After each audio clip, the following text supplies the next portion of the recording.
Hi there! Today I'm going to show you how to use the Mini Classic CT Pure Water Distiller.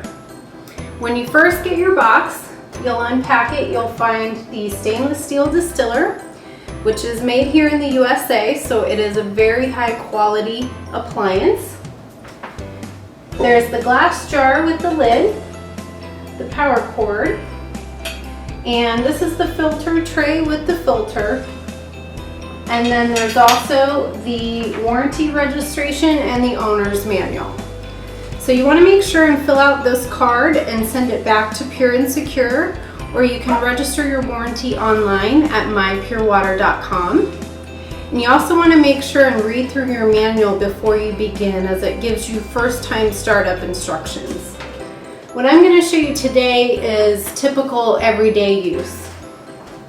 So first I'll get the power cord,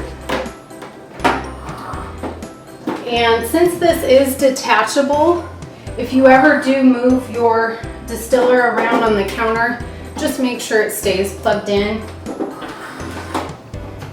And there's a power switch on the side of the machine, so make sure that's turned to the on position.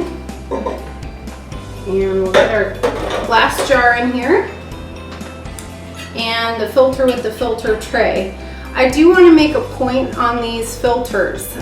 Pure and Secure is very adamant about high quality. So they actually stitch these filters at their factory in Lincoln, Nebraska. There are some imitation filters available online, but they are imported and actually glued together. So the last thing you want to do is reintroduce contaminants into your distilled water. Okay, so let's open the door here and grab the boiling tank. It's all stainless steel too. And we want to open this up so we can fill it up with tap water. And you might need to wiggle it a bit. There's a crossbar here. This is going to help create the seal with the gasket when you close it.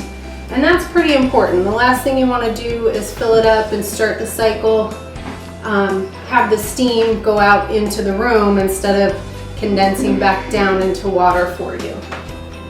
So we're going to fill this up. And actually you'll be filling it more, but you get the idea here. And there's an indicator peg on the inside of the tank which tells you where exactly to fill it.